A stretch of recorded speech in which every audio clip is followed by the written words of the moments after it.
Hello and welcome back to Turn Zero Lost with the Magic Engineers.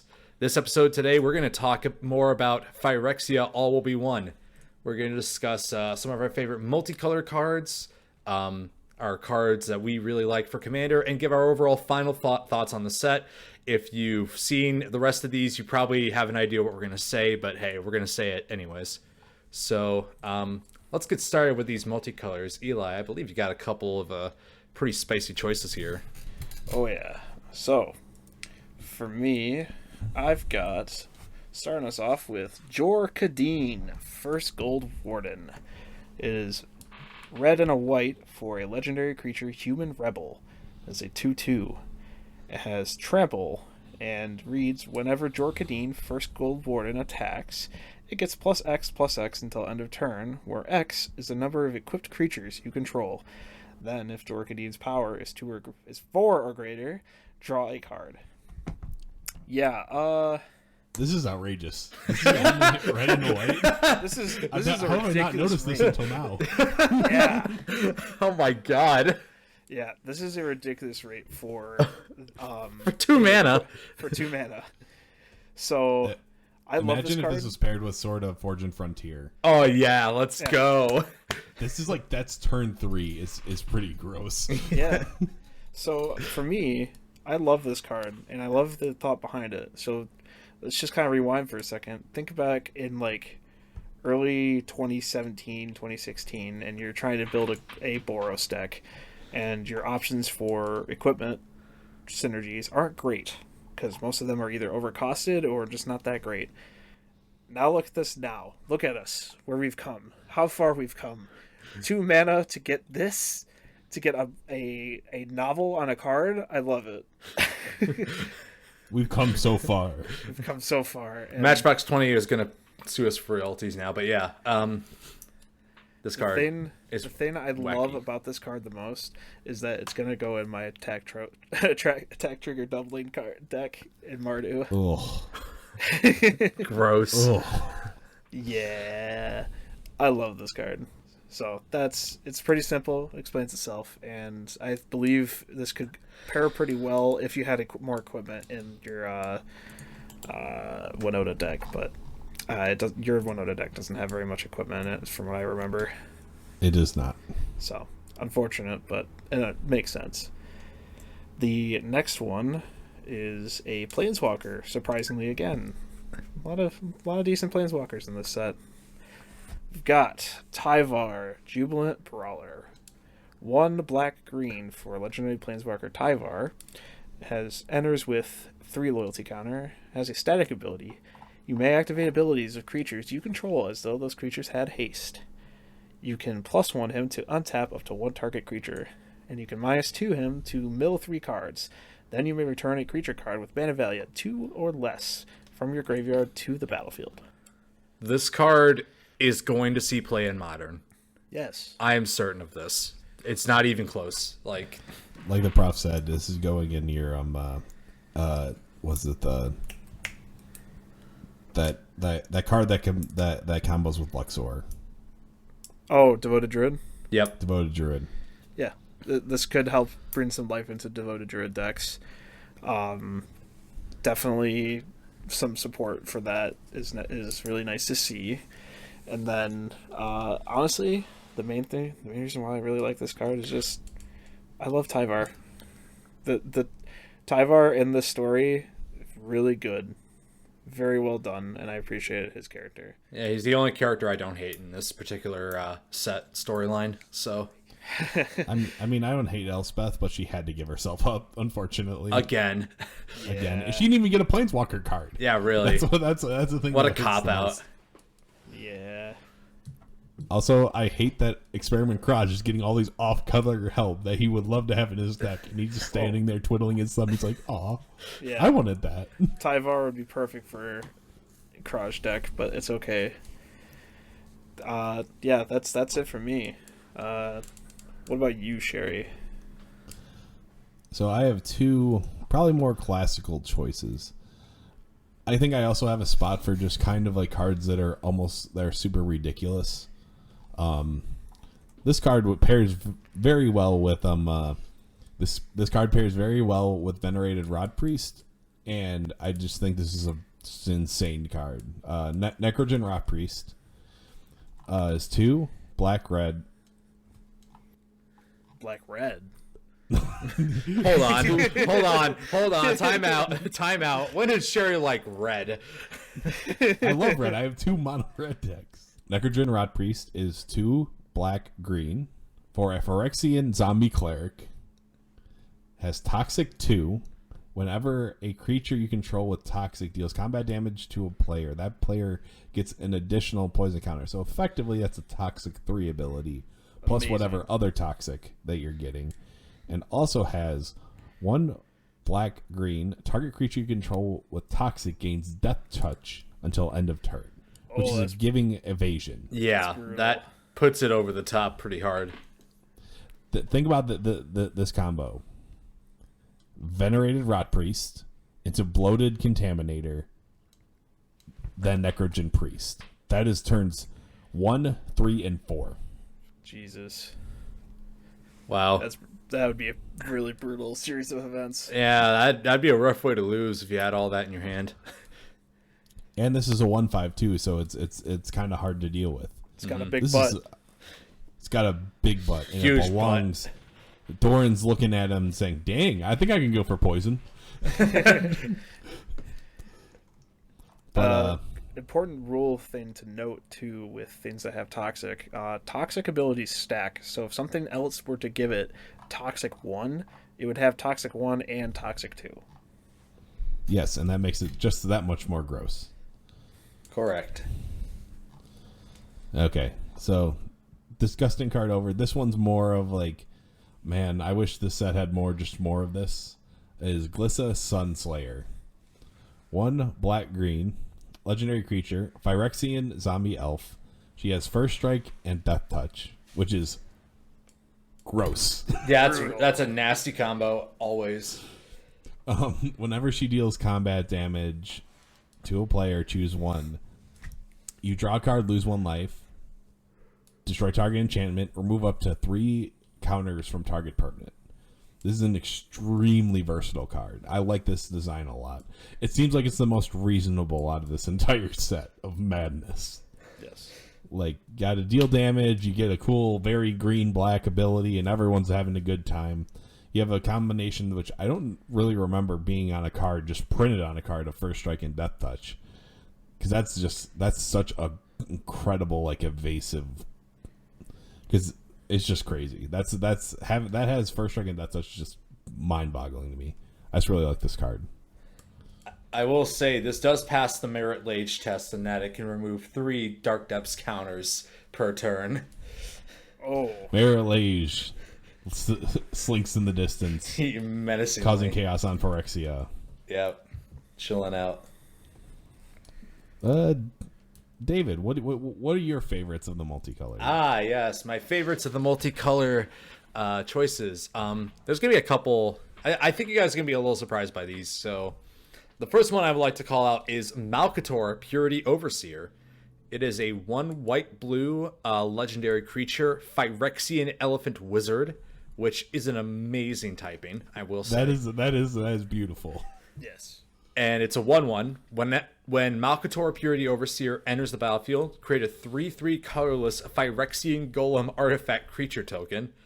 At the beginning of your end step, if 3 or more artifacts enter the battlefield under your control this turn, create a 3/3 colorless Phyrexian Golem artifact creature token. That's such a fun card. This card is just oodles of fun. It's just you play artifacts, you drop, you play Cheerios. You play this deck Cheerios. That's how I would probably build it, and that's how I'm going to build it because I really want to build this card. I wish it wasn't a 1/1 though. It doesn't make sense that it's a 1/1. And it's a 1/1, and that's not great, but like at the same time, it's not like supposed to really get into combat.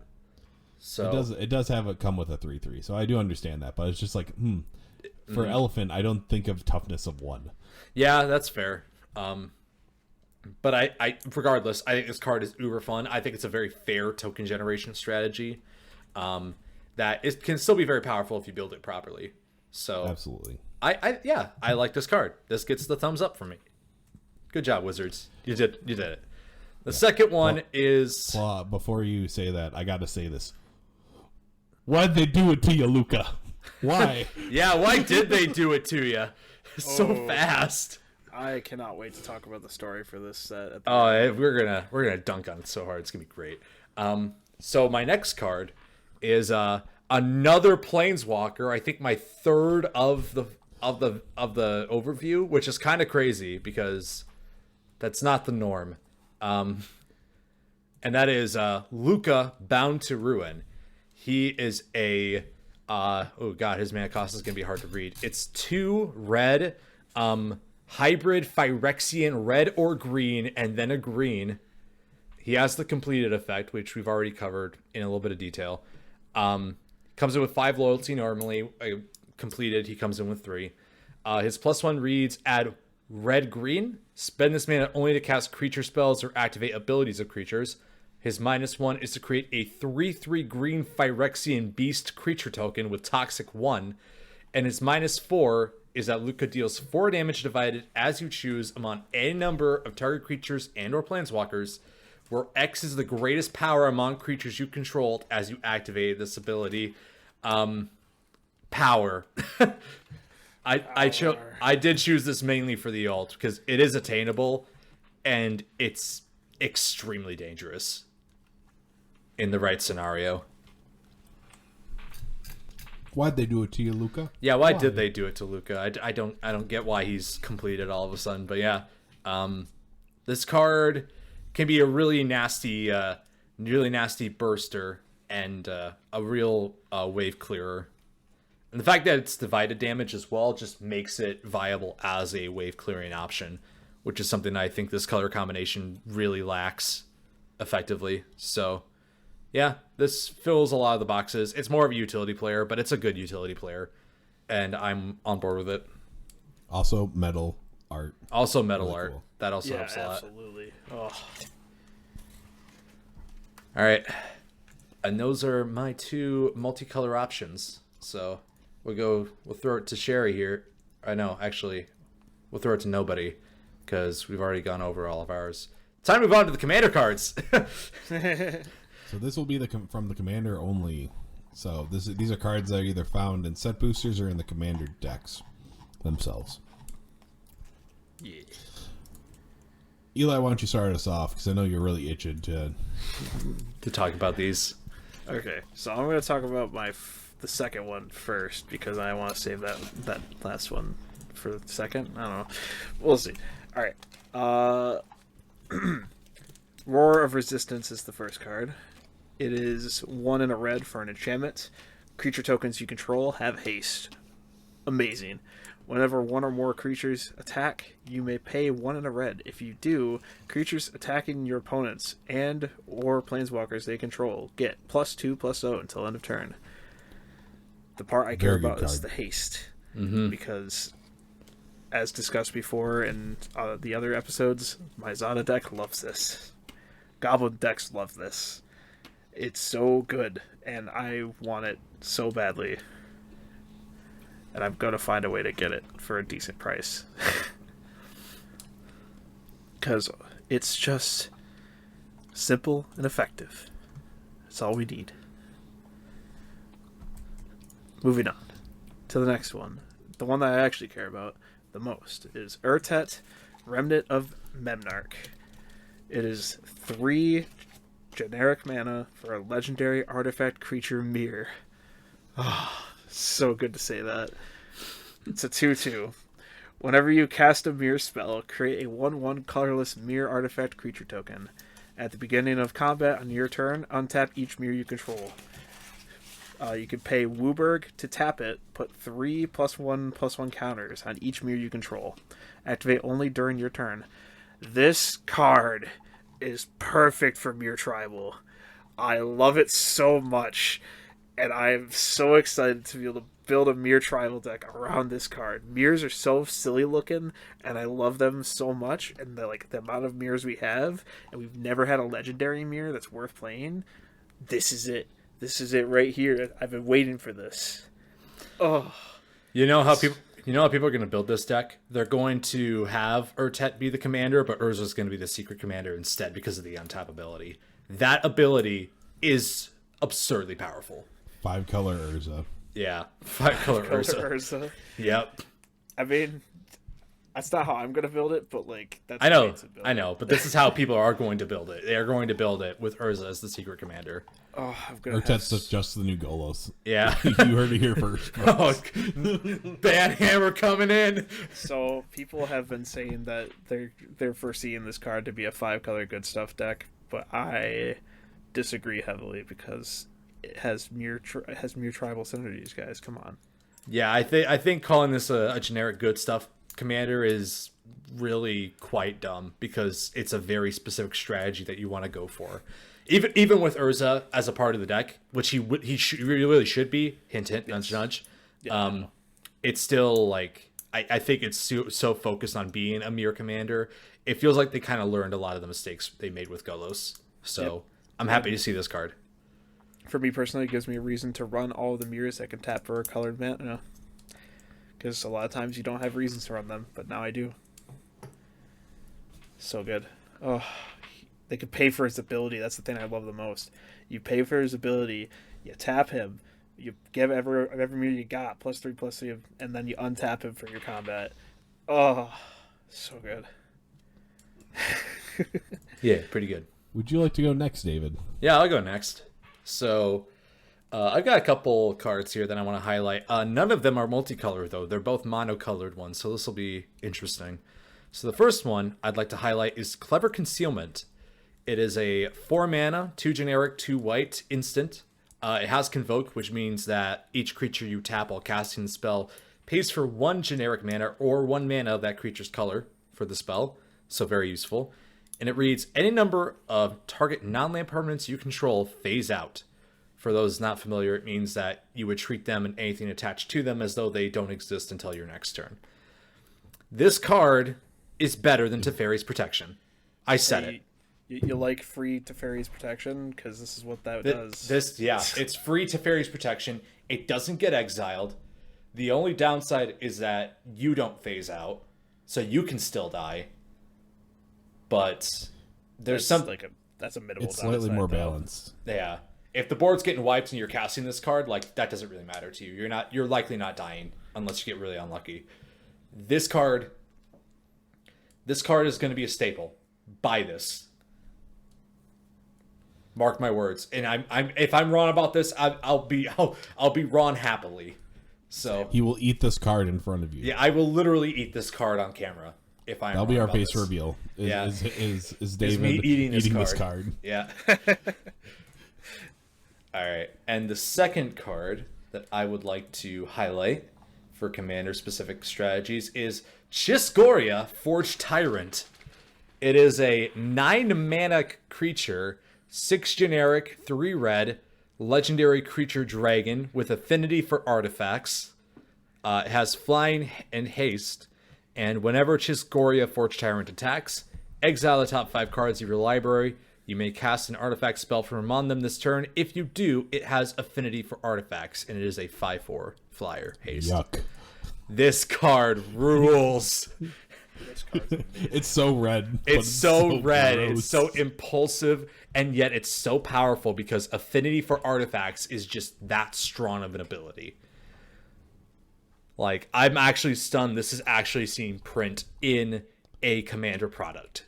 Like, just this because is of a the sheer commander power. card through and through. Yeah, 100%. The reason that this isn't completely broken, if this was just 9 mana and 1 red, we'd be talking a different. We'd be talking like, oh my god, Wizards did it. They tried to break Legacy again. They did it again. But, yeah. But this card still being red. In addition to the 6 generic, makes it to where this is the most commander card of this set. I know, and I love it for that. Like, it's so janky, but it has such a strong base strategy that I want to build around it. So be on the lookout for that tech at some point in the near future, or far future, or future in general. Who knows? I certainly don't. So yeah, those are my 2 highlights for this commander product. Okay, I guess it's my turn. So, I've been struggling for a while to figure out an Abzan deck outside of Doran's big butts to build. And I have an issue just like with like Abzan just always being +1/+1 counters. Because I already have a +1/+1 counters deck. And when I heard that Atraxa has a Scion, my ears were peaked. Ixael, Scion of Atraxa, is 1 generic, 1 white, 1 black, 1 green. Legendary creature, Phyrexian Angel. Love the typing. She has Flying, Vigilance, Toxic 2, and Corrupted. At the beginning of your end step, each opponent who has 3 or more poison counters exiles the top card of their library face down. You may look at and play those cards for as long as they remain exiled. You may spend mana as though they were any color to cast those spells. This is the first time I've been genuinely really, really excited over the past like 2 years with all the rampant commander releases and the base commanders to actually go out and get a commander deck. To where like no matter what, it's not like if I'm going to get it, it's when I'm going to get it. Because I really like the build. It's got a control-y build, and plus infect slash poison counter. It's going to be such a fun build. I'm not going to look forward to playing against it, but yeah, it's got a lot of potential.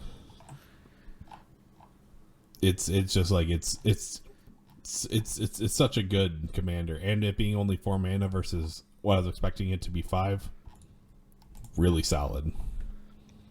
Yeah, good card. Very much a. I expect this will be a very popular Abzan commander once the product drops. So oh yeah, get ready for all the brews. Yep. And then my other favorite of this set is Norn's Decree. 2 generic and a white enchantment. Whenever 1 or more creatures an opponent controls deals combat damage to you, that opponent gets a poison counter. Whenever a player attacks, if 1 or more players being attacked are poisoned, that player the attacking player draws a card. I like this kind of like pillow 40 like type of card that like it disincentivizes you from attacking me and also rewards me if I'm getting attacked by drawing a card. And drawing a card in white, this is an extremely solid card. Yeah, this is a very political tool here, and I kind of dig that. Yeah, it's really cool. Plus the art, having Veraska, Ajani, and Tamio on the art, it's pretty cool. Yeah. Yeah, so I think that wraps up the card portion of our set review here. Do you want to talk about any of the other multicolored or commander cards that stand out to you, such as one very blue card? Yeah, one particular pod exists here. Quite the synthesis we'll have here. Wizards, why? Why did you think this was a good idea? Yeah, so synthesis pod, 3 and a Phyrexian blue. It's quite good. You pay 1 and a blue to tap it, exile 1 and a blue or Phyrexian blue, I should say. Sorry. Exile a spell you control. Target opponent reveals cards from the top of their library until they reveal a card with mana value equal to 1 plus the exiled spell's mana value. Exile that card, then that player shuffles. You may cast that exiled card without paying its mana cost. Insane. This card is absolutely absurd. And is this legacy playable? I think it is. It's very close. It depends. Yeah, I'm sure some decks will want it, but the fact that it says a spell, it makes me wonder how it would be played. But like there have been crazier decks, such as the Jeweled Lotus doubling cube deck. Mm-hmm. So basically, all you do is on the stack, you would exile it instead. Well, I know, but is it worth you getting rid of the spell that you cast? That's the bigger question. Yeah. You'd have to build something very specific. Like you'd have to have like only one, like, if you're exiling a 4-cost spell, you'd have to have, like, 1 5-drop in the entire deck that Synthesis Pod grabs. Well, your Legacy is like a 3-drop format at topping out. So you likely will be exiling a 2-mana spell to get their top out, because that's how you get your Liliana of the Veils and all those 3-drops that that are associated with those. But being able to turn the two mana, like, Metamorphose stuff into a Liliana of the Veil is crazy. I think there's a line of text missing from this card, by the way. Because it just says exile that card, then that player shuffles. It doesn't say shuffles the non-cast cards into their library. It just says shuffled. Yeah, it doesn't say then shuffle them back in. I think that's kind of implied, but I don't know. I think it'd be something that would need to be clarified in, like, rules. Yeah, that's gonna have to be an errata. Somebody in a tournament's gonna be like, it doesn't say shuffle into your library. So it's the fact that it says reveals means it probably it'll probably be shuffled in. Yeah. Like then that player shuffles. Exile that card, then that player shuffles. Or it is an absurd mill card, and Legacy mill will finally become a thing. That's not true. No, that's not true at all. There's like one multicolored card I'd like to talk about, and it's how disappointed I am with the new Phyrexia. Yes, absolutely. Wizards, make unique 4-color commanders. You did it once, and I know you can do it again. Can we just, like, go back and errata the Nephilim to be legendary instead? Can we do that, please? That's what you should have put in the set. The Nephilim. Yeah, get the Nephilim back. I want them back. I want Nephilim. I get you had to spoil the new battle type, whatever that means. Yeah, we're still really lost in that one. Yeah, I really don't know why they do it this way. Like, because it just creates confusion in the rules. Well, and the fact that, like, they tribal is still technically a card type, even though it's not being used anymore. Mm-hmm. That and the part of their policy is that they removed tribal because it's no longer being used from that list, even though it does count as a super type. Yeah, but battle's not being used because those cards don't exist yet. Well, it's a preview similar to Tarmogoyf. Yeah, I understand that, but, like, I just don't get the perspective of not printing something that already exists and instead printing something that doesn't yet exist. I just don't understand that mindset, regardless of whether or not it's a preview. It's because it gets people talking about the cards. That's really all it is. Well, then let's stop talking about the goddamn card then, because I don't want to talk about it anymore. I'm gonna be real with you. This card is this card is extremely hard to play. Yes. Yep. Absolutely. It has 7 cost and 4 specific mana. Yeah. Wizards, what's wrong with you? Yeah, this is a brutal cost for an effect that really isn't that great anyways. Yep. Like, if I wanted something like this, I would play Niv Mizzet Reborn. That's fair. And I think Niv Mizzet Reborn is actually better than this card, even though it's way less statted and way less effect heavy. I think it's still better. So yeah, I would agree with that. Yeah, Phyrexia, I'm still gonna play the old one because Proliferate is just so much way better. Yeah. Yeah. I think one more. Malira, you're back. Yeah, she's back. You're back. And she's not as good as she once was. I actually think this should have just been a reprint, flat out. Yeah, that's what I think too. That's what I was trying to lead you guys into. Yeah, because, like, I like the idea of having some counterplay to poison counters in a format that's very heavy with them, but I think Malira just does not stop it enough, and is also too hard to play, at least in limited. Okay, so now that we've reached the end of all of our all going over this entire set, what do we think about the set? What the fuck? What the flying fuckaroo? Wizards, I will say this once again. What's wrong with you? Like, I'm so disappointed because it doesn't seem like they've really learned their lesson in design over the last 3 years. Now, I know they plan these sets out very far ahead of time, and there's something to be said for that. Whether or not that approach works, again, is very dependent. I imagine there's a reason they do it that way, though. At least I would hope there is. But Eldraine came out 3 years ago, which is probably when you were designing this set. And it's usually 2-year lead time. Yeah. So you had time. You had time to recognize why people thought Eldraine was such a problem. And now people are comparing this set to Eldraine. Yeah. And I think, like, over the last few sets, I think Wizards did a mostly good job of steering away from that. And I was hoping that would continue here. And this, to me, was like, in some respects, it was 1 step forward and like 3 steps back. Mm-hmm. Yeah, it's a lot of emphasis on toxic in this one. Like, poison counters and infect are going to be prevalent everywhere now. There's so much incentive to play them. Like, you really have no reason not to play it at this point. And we're all leaning into it too a little bit. Like, we all want to build an infect deck now because it's getting easier. We have way more tools in the toolkit now. It's not like before where, you know, everyone knew what was going to happen. So I just want to Phyrexian tribal. Yeah, I just want to sidebar here and do a little bit of a small other thing as well that I noticed. Oil counters. Why is this a mechanic that exists here? We saw what happened with energy in Kaladesh. And this is, in my opinion, I think equally as parasitic.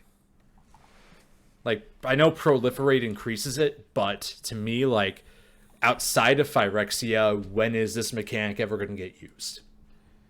When the Phyrexia becomes all of Magic. Oh, God. I mean, it's speaking on them becoming all of Magic, the story. So he had a chance to do a really good job. Yeah. I think, okay, personally, I've finished the story now and kind of read through some of the side stories. It's not too bad. It's actually a very good way for them to finish the story.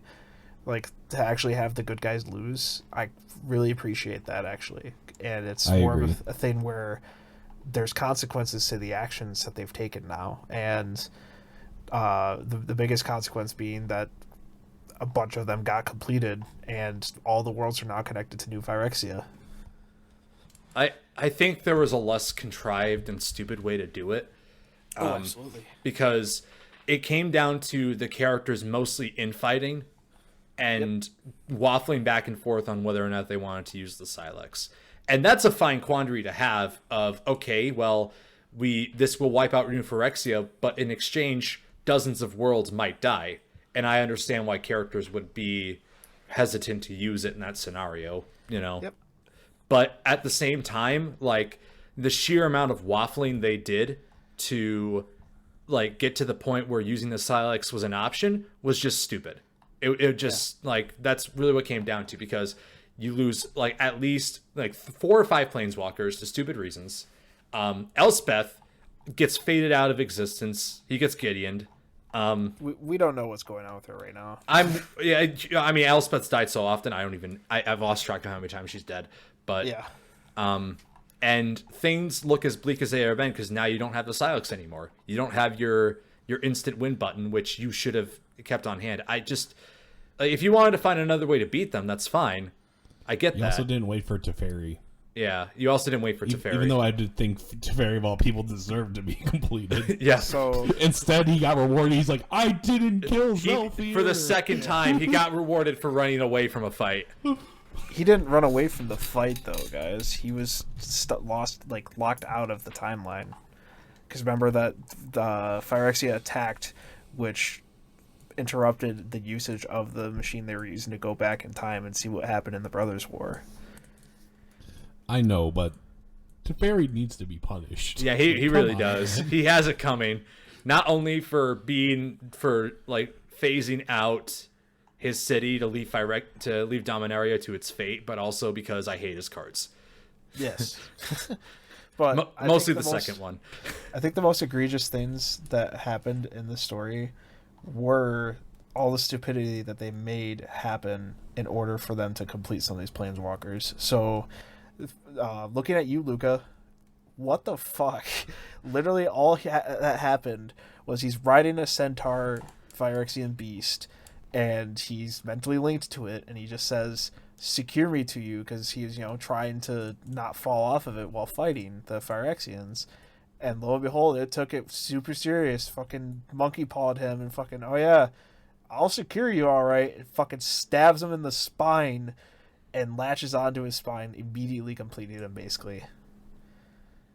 Like, that story bit is so infuriating to hear. It's like, you're fucking kidding me. These characters are not that dumb, right?